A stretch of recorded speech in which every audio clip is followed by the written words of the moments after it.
Hello folks, and welcome to another Richard Head Longbows video. We are in the workshop today and we've got something special to show you, something that we have been making. And what is that thing that we've been making? Well, we were asked to produce a bow from the 100 Years' War period for a military museum. They're having a figure made, a mannequin, dressed in costume of the time. He will have a bow, a self-view bow, arrows and various accessories, dagger, axe, bits and pieces that will just make sure that he looks like an archer of that period.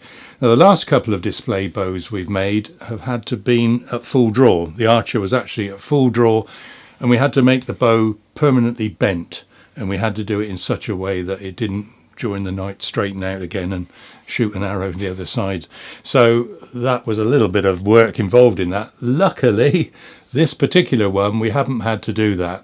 The archer will be standing there as if he's just ready to start marching off to battle. Much as Richard is stood now with the bow, quite frankly. That's how the 100 Years' War, yeah. this is it. They I wore was this there. sort of shirt, these sorts of glasses. This is the way. It's quite an accurate representation It is. of exactly how it was. Anyway,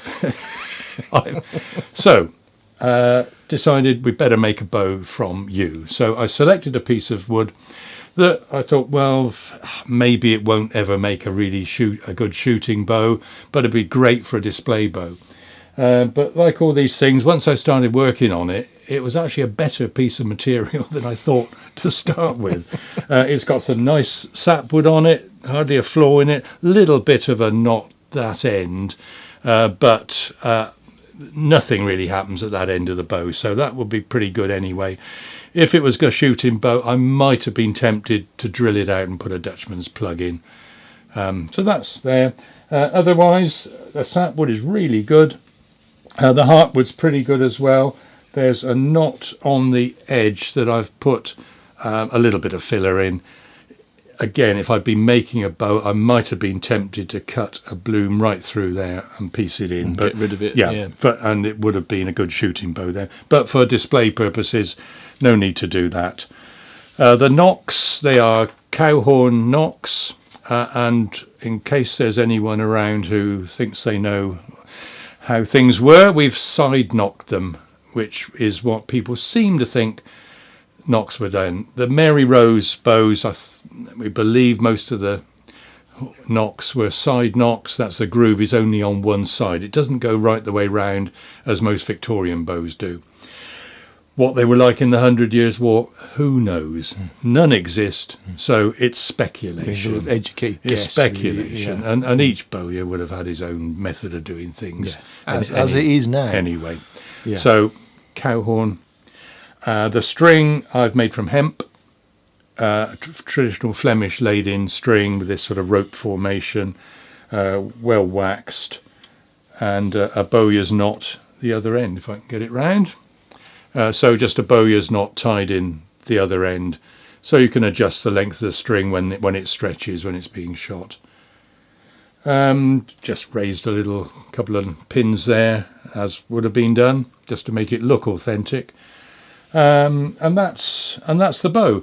And we've got some arrows to go with it as well. Yes. You got those? Yes, we wanted 24 arrows, and they wanted them in an arrow bag, which is obviously what was used at the time, or certainly there are evidence to suggest that arrow bags were used. Again, whether they were used specifically in that period is not necessarily easy to tell. And the style of arrows, again, are the medieval style, based around the sort of Mary Rose type. Again, whether this is exactly the same as what they were in the 100 Years' War period is hard to say, but these are grey, completely grey fletched. These are actually an ash shafts we've used in here, and because this is a display one in this bag, we obviously don't want people stealing the arrows, so we've had to it was a fun 20 minutes trying to work out how on earth to connect them all.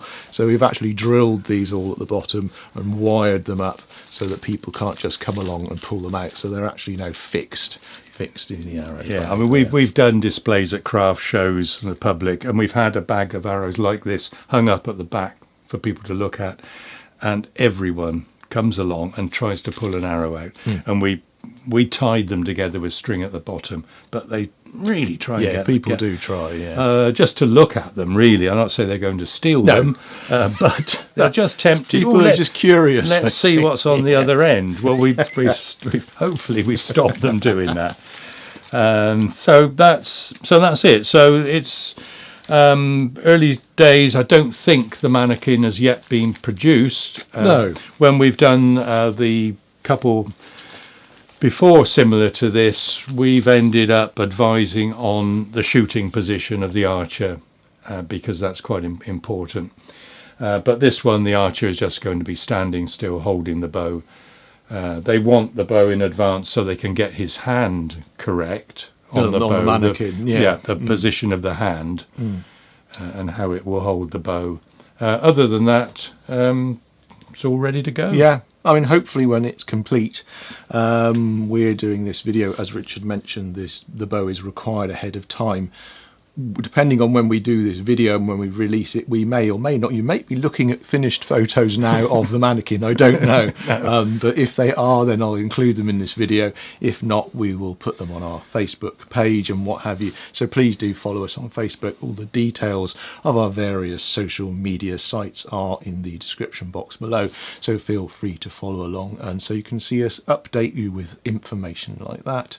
Anyway, I hope you found that interesting. And I did. Did you? Oh, well done. There we are. At least one person did. If you found it interesting, please do give us a thumbs up, a like, a comment, and subscribe if you haven't done so already. And yeah, we'll see you on Facebook and Instagram and all those other places. Thank you for watching, and we'll see you again soon. Yeah.